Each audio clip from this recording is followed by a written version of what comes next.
Hello students, education class में आपका स्वागत है। मैं हूं आकांक्षा और आज हम लोगों का टॉपिक है बौद्ध काल में शिक्षा। बौद्ध काल में शिक्षा का पार्ट 1 आप लोग देख चुके हैं। आज हम लोग उसका पार्ट 2 पढ़ने वाले हैं, ठीक है। और पार्ट 1 का डिस्क्रिप्शन बॉक्स में आपको लिंक मिल जाएगा। आप जो है वहां से उसको देख करके दोनों पार्ट को इकट्ठा कवर कर लीजिएगा ताकि आपका ये टॉपिक पूरा हो सके। तो चलिए हम लोग अपने पार्ट 2 को स्टार्ट करते हैं। बौद्ध काल में शिक्षा। देखिए, बौद्ध काल में हम लोगों ने प्रारंभिक शिक्षा को कवर कर लिया था। अब हम लोग यहाँ पर उच्च शिक्षा की बात करने वाले हैं, तो आइए देख लेते हैं। उच्च शिक्षा की व्यवस्था भी बौद्ध मठों एवं विहारों में थी, परंतु सभी मठों और विहारों में समान विषयों की शिक्षा नहीं दी जाती थी। इनसे छात्रावास भी संबद्ध थे।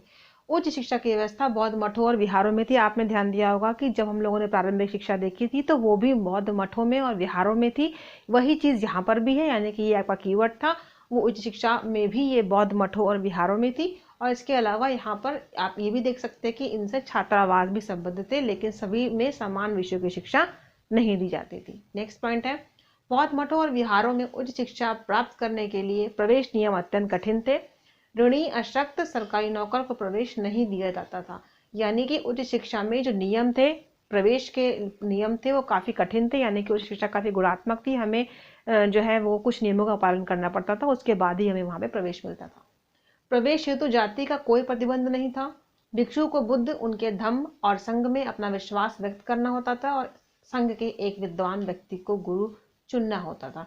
जाति का कोई प्रतिबंध नहीं था। यहाँ पर आपने देखा कि हमने पहले वाले वीडियो में भी डिस्कस किया था कि जो बौद्ध काल की शिक्षा थी वो जनसाधारण की शिक्षा के लिए थी। वहाँ पे सबके लिए शिक्षा की बात की गई थी और शिक्षा का बहुत अधिक विस्तार भी किया गया था। और हमें क्या करना होता था, भिक्षु को, जो वहाँ पे स्टूडेंट था, जो भी एडमिशन लेना चाहता था, प्रवेश लेना चाहता था, उसको बुद्ध, उनके धम्म और उनके संघ के प्रति हमें श्रद्धा भाव दिखाना पड़ता था, व्यक्त करना पड़ता था, रखना पड़ता था। इसी के साथ वहाँ पे उनका प्रवेश हो जाता था। नेक्स्ट पॉइंट देख लेते हैं। और किसी एक व्यक्ति को गुरु भी चुनना होता था। ठीक है, तो आप इस तरीके से उच्च शिक्षा के लिए आपने इन पॉइंट्स को देखा। नेक्स्ट पॉइंट देख लेते हैं।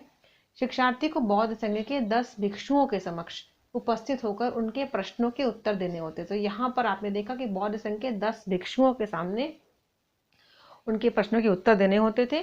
उत्तरों को सुनने के बाद बहुमत से यह निर्णय होता था कि शिक्षार्थी को प्रवेश दिया जाए या नहीं। यानी कि इसके बाद ये तय किया जाता था कि उसको प्रवेश देना है या नहीं। प्रवेश की आयु और अवधि की बात कर लेते हैं हम लोग। तो उच्च शिक्षा आरंभ करने की आयु सामान्यतः 12 वर्ष थी और अध्ययन की अवधि भी 12 वर्ष थी। ठीक है, अब हम लोग पाठ्यक्रम देख लेते हैं। बहुत इंपॉर्टेंट पॉइंट है पाठ्यक्रम, क्योंकि एक तो इनका पाठ्यक्रम काफ़ी विस्तृत है, जैसा कि आप स्क्रीन पे देख रहे हैं। काफ़ी बड़ा पाठ्यक्रम है। इन्होंने बहुत सारे इसमें जो है पॉइंट्स कवर कर रखे हैं। फिर भी हम लोग इसको 3 सेक्शन में डिवाइड करके देख लेते हैं। धार्मिक, लौकिक और व्यावसायिक। धार्मिक का मतलब उनके धर्म से जुड़े हुए जितने भी धर्म ग्रंथ थे उनको और धर्म से जुड़ी हुई बातों को उन्होंने इन सब चीज़ों में इन्वॉल्व किया है। यहाँ पर लौकिक के सारे प्रश्नों को, सारे टॉपिक्स को ले रखा है और व्यावसायिक के लिए इन्होंने इन 4 पॉइंट्स को हमने यहाँ पे एलिबरेट किया है। तो आइए देख लेते हैं धार्मिक का क्या क्या पॉइंट हो सकते हैं। तो मिलिंद पन्हो, दीपवंश, महावंश और त्रिपिटक। त्रिपिटक के ये 3 पार्ट हैं। ये तो आपने देखा कि ये भी जो है बौद्ध धर्म से रिलेटेड धार्मिक ग्रंथ हैं और इनका अध्ययन, इनका ज्ञान प्रदान करना। और विनय पिटक में अगर आप बात कर लेते हैं कि विनय पिटक, सुत्त पिटक, अभिधम्म पिटक। तो विनय पिटक जो है वो रूल्स की बात करता है।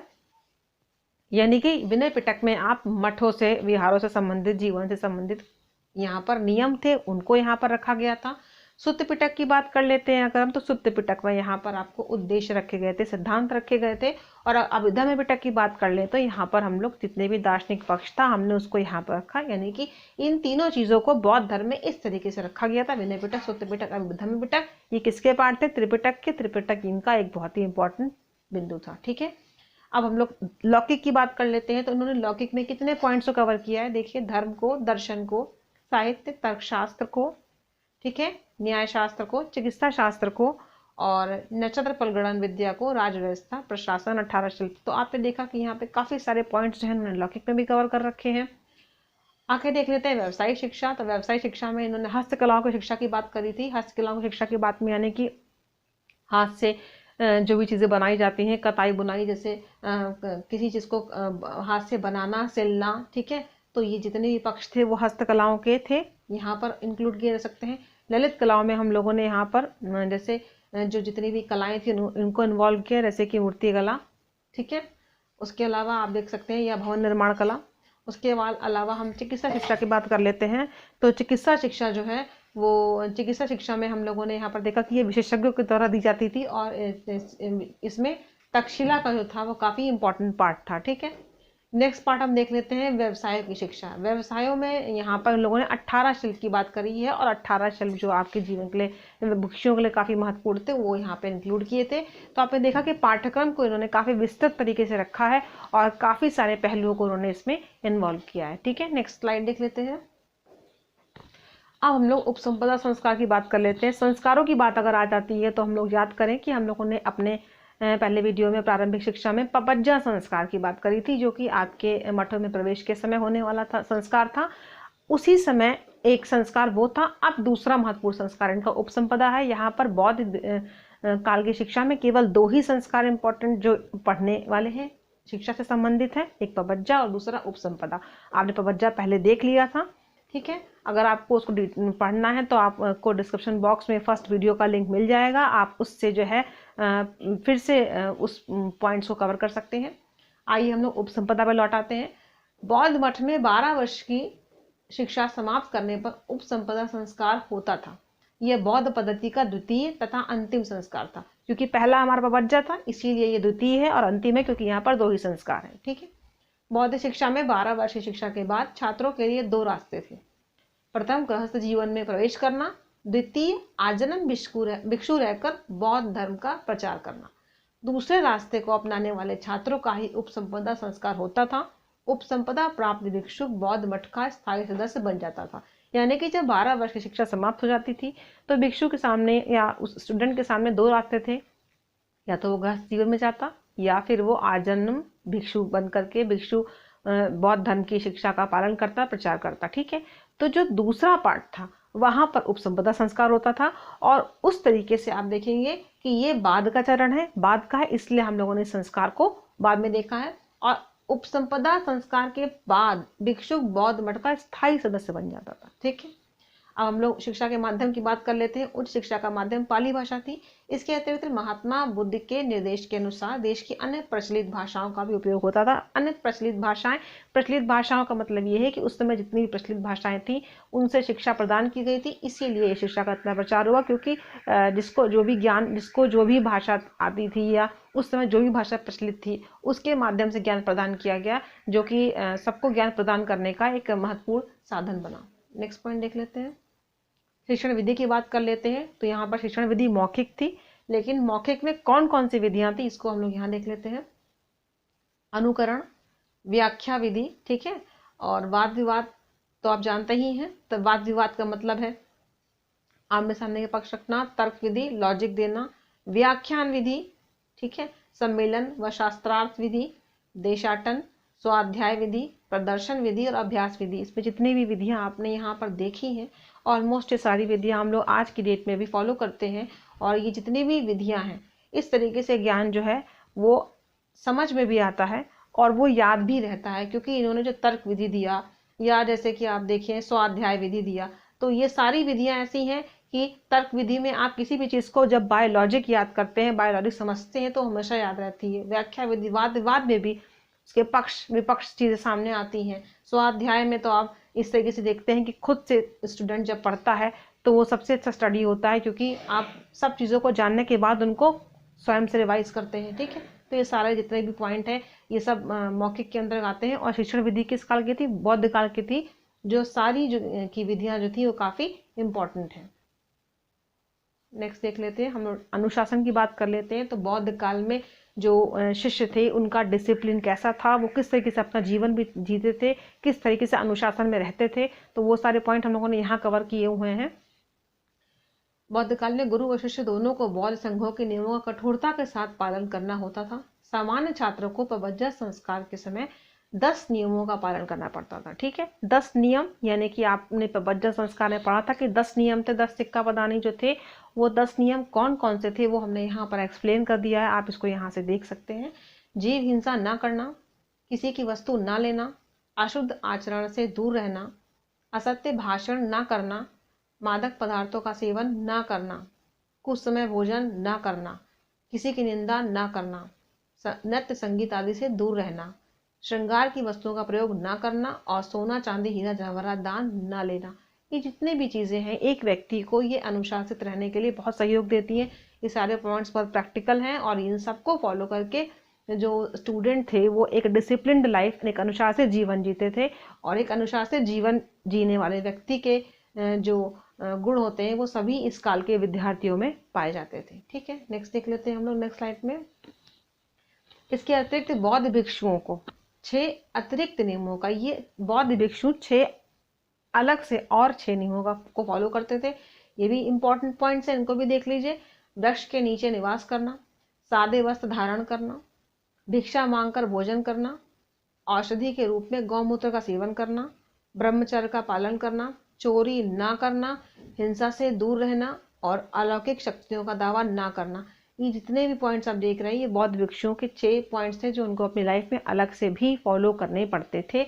और ये सब एक बौद्ध भिक्षु को, एक विद्यार्थी को एक अनुशासित जीवन जीने के लिए प्रेरित करते थे। आगे देख लेते हैं। अब हम लोग देख लेते हैं कि बौद्ध शिक्षा के हम लोगों ने ऑलमोस्ट सारे पॉइंट्स को कवर किया हुआ है, इसीलिए अब हमको इसके गुण दोषों के ऊपर भी एक बार नज़र डाल लेनी चाहिए।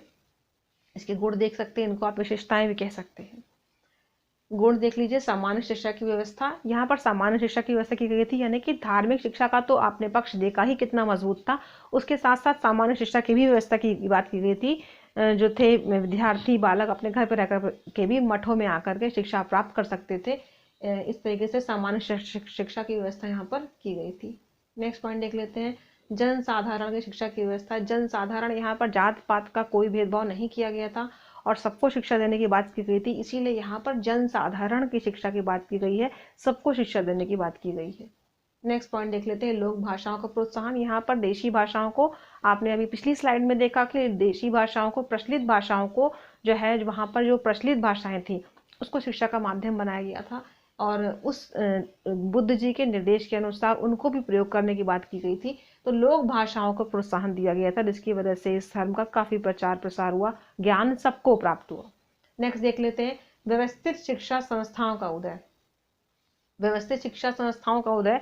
इस टाइम पर, इस काल में बहुत सारी शिक्षा संस्थाएं थी जो अपने काफ़ी उच्च स्तर तक पहुंच गई थी, जिसमें आपने नालंदा का नाम सुना है। ठीक है, तो नालंदा विश्वविद्यालय जो था वो इस तरह का, यहाँ पर आप और देख सकते हैं तक्षशिला, नालंदा, ठीक है, वल्लभी। तो यहाँ पर इन शिक्षा संस्थाओं में उत्कृष्ट उच्च शिक्षा की व्यवस्था और व्यवस्थित, ये दोनों ज्वाइंट हैं। आप इसको मिला के भी देख सकते हैं कि ये संस्थाओं में व्यवस्थित तरीके से जो है वो शिक्षा प्रदान की जाती थी। जैसे कि नालंदा में आप देख सकते हैं कि वहाँ पर धर्मगंज था, वो उनका जो था वो पुस्तकालय था, काफ़ी प्रसिद्ध पुस्तकालय था उनका। उसके 3 पार्ट थे, रत्नसागर, रत्नदधि, रत्नरंजक, ये 3 पार्ट थे उस पुस्तकालय के नालंदा में। तो आप इससे देख सकते हैं कि शिक्षकों का होना, विद्यार्थियों का होना और एक बहुत ही व्यवस्थित तरीके से ज्ञान को प्रदान करना जो था उच्च संस्थाओं में, यहाँ पर बौद्ध काल की शिक्षा व्यवस्था का एक महत्वपूर्ण गुण हो सकता है और है। ठीक है, अब देखिए शिक्षा संस्थाओं का जनतांत्रिक प्रशासन। जनतांत्रिक प्रशासन था यहाँ पर, जैसे कि आप देखते हैं कि उस समय भी कुलपति थे, तो उनका जो सिलेक्शन कह सकते हैं या चयन जो था वो संघ के व्यक्तियों के द्वारा होता था और कई सारी समितियां थी जो उनकी मदद के लिए थी। तो यहाँ पर जनतांत्रिक प्रशासन का रूप देखने को मिलता है। कहाँ पर? शिक्षा संस्थाओं में की बात कर लेते हैं हम। अब यह शिक्षा सत्य और अहिंसा पर आधारित थी। बुद्ध जी के जो प्रमुख नियम थे उनमें सत्य और अहिंसा एक काफ़ी प्रमुख नियम थे और उनकी शिक्षा सत्य और अहिंसा पर ही आधारित थी। उन्होंने प्रमुख रूप से जो है वो इन दोनों पार्ट पे काफ़ी जोर दिया था और ये एक इस तरीके का शाश्वत सत्य है कि सत्य कभी भी नहीं बदलता, आज भी नहीं, आगे कभी भी सत्य नहीं बदलेगा। तो एक ऐसी शिक्षा जो सत्य पे आधारित हो, आजीवन चलने वाली शिक्षा है, आजीवन हमारे भी, सबके लिए भी। और अहिंसा ये भी एक ऐसा पक्ष है जिस पर अगर कोई व्यक्ति इसको फॉलो करता है, इसके ऊपर आधारित शिक्षा को फॉलो करता है, तो उसके जीवन में भी हमेशा सकारात्मक बदलाव ही देखने को आपको मिलेंगे। इसलिए शिक्षा जो के ये पहलू भी काफ़ी महत्वपूर्ण है। यहाँ पर देख लेते हैं छात्र के सर्वांगीण विकास की बल की बात की गई है। इतना अनुशासित जीवन आपने देखा, कितने सारे अनुशासन के पॉइंट्स आपने देखे, इतना अनुशासित जीवन था निश्चित तौर पे, और इतना जो था वो उनका पाठ्यक्रम भी काफ़ी विस्तृत था। तो उन्होंने हर तरीके से जो बालक था या विद्यार्थी कह सकते हैं, भिक्षु कह सकते हैं आप, उसके जीवन में हर तरीके से उसके व्यक्तित्व के पहलू को जो है वो क्या कहते हैं विकसित करने का प्रयास किया था। हर तरीके की स्किल यानी कि कौशल सिखाने का प्रयास किया था। उसके शारीरिक, मानसिक, सामाजिक, संवेगात्मक हर तरह के पक्ष के ऊपर जो है वो जोर दिया था, ताकि वो एक ऐसा व्यक्तित्व हो जो अपने साथ साथ अपने परिवार का, अपने समाज का और अपने उस राष्ट्र का भला कर सके जहाँ का वो नागरिक है। और इसके अलावा अपने अंतर्राष्ट्रीयता के पक्ष पर भी जो है वो जोर दे सके, मानवता पर जोर दे सके, जो कि आपने देखा कि बौद्ध धर्म का प्रचार जो है वो काफ़ी हद तक बाहर के देशों में भी हुआ था। देखिए, धार्मिक के साथ साथ व्यावसायिक शिक्षा पर भी जोर, इन्होंने यहाँ पर केवल धार्मिक शिक्षा पर जोर नहीं दिया था, इन्होंने व्यावसायिक शिक्षा पर भी जोर दिया था। 18 शिल्प की यहाँ पर बात की गई है, उसके सिखाने की बात यहाँ पर की गई है। जाति पाति वर्ण व्यवस्था का लोप, निश्चित तौर पे यहाँ पर इस तरीके की बात जो की गई है कि जाति पाति वर्ण व्यवस्था का लोप, क्योंकि इन्होंने जनसाधारण की शिक्षा की व्यवस्था की बात करी है, सबको शिक्षा देने की बात करी है। ठीक है, नेक्स्ट देख लेते हैं हम लोग। अब इसके हम लोग दोष देख लेते हैं। सांसारिक जीवन की उपेक्षा, इनका पहला दोष अगर आप देखें तो सांसारिक जीवन की उपेक्षा इसलिए हम कह सकते हैं क्योंकि इन्होंने धार्मिक शिक्षा के ऊपर ज़्यादा जोर दिया था, इसीलिए इनका सांसारिक पक्ष की जो था वो थोड़ा सा यहाँ पर उस पर जोर कम दिया गया और उसकी उपेक्षा ऑटोमेटिक हुई। सैनिक शिक्षा की व्यवस्था, यहाँ पर जो बुद्ध जी थे उनकी शिक्षाओं में अहिंसा पर सबसे ज़्यादा जोर दिया गया था, इसीलिए अहिंसा पर जोर देने की वजह से अर्थशास्त्र की शिक्षा, सैनिक शिक्षा का यहाँ पर अभाव पाया जाता है। नेक्स्ट पॉइंट है श्रम के प्रति घृणा। श्रम के प्रति घृणा, क्योंकि यहाँ पर इन्होंने धार्मिक पक्ष पर अधिक जोर दिया था, तो श्रम के प्रति घृणा, या कह सकते हैं कि जो मेहनत करके कार्य करने वाले हैं उनके ऊपर यहाँ पर थोड़ा कम फोकस था। यहाँ पर देख सकते हैं अनाचार में वृद्धि, तो अनाचार में वृद्धि जब बौद्ध धर्म के काफ़ी बाद के समय में जो है अनाचार की वृद्धि जो है होने लगी थी, जिसको हम लोग इसके दोष के अंदर काउंट करते हैं। नेक्स्ट पॉइंट देख लेते हैं स्त्री शिक्षा की उपेक्षा। स्त्री शिक्षा की उपेक्षा, शिक्षा जरूर दी गई, इसी शिक्षा बाद में दी गई, लेकिन इससे शिक्षा जितनी दी जानी चाहिए उससे कम रही, इसीलिए इसको हम लोगों ने दोष में काउंट किया। ठीक है, अब अगर आप देख लेते हैं हम लोग इनकी शिक्षा के केंद्र, काफ़ी इंपॉर्टेंट पॉइंट थे। नालंदा विश्वविद्यालय, विक्रमशिला विश्वविद्यालय, वल्लभी विश्वविद्यालय, मिथिला विश्वविद्यालय, ओदंतपुरी है। ठीक है, दक्षिणा, तो हमने इसको यहाँ पर देखा कि ये कितने इंपॉर्टेंट पॉइंट थे और ये विश्वविद्यालय के स्तर पर थे, तो उच्च शिक्षा कितनी स्ट्रांग थी, क्वालिटेटिव थी, गुणात्मक थी। तो इस तरीके से आपने हम देखा कि हमने जो है बौद्ध काल के जो जितने भी पॉइंट थे प्रारंभिक और उच्च दोनों को यहाँ पर इंक्लूड किया है और पूरी शिक्षा को देखा है। ठीक है, तो आज का वीडियो यहीं पे समाप्त होता है, लेकिन हाँ जो आपका फर्स्ट वीडियो है उसका लिंक जो है आपके डिस्क्रिप्शन बॉक्स में आपको मिल जाएगा, तो आप बौद्ध काल का पार्ट 1 ज़रूर देखिए और आज के पार्ट 2 को मिला करके उस पूरे एक चैप्टर को अच्छे से कवर कर लीजिए। Thank you.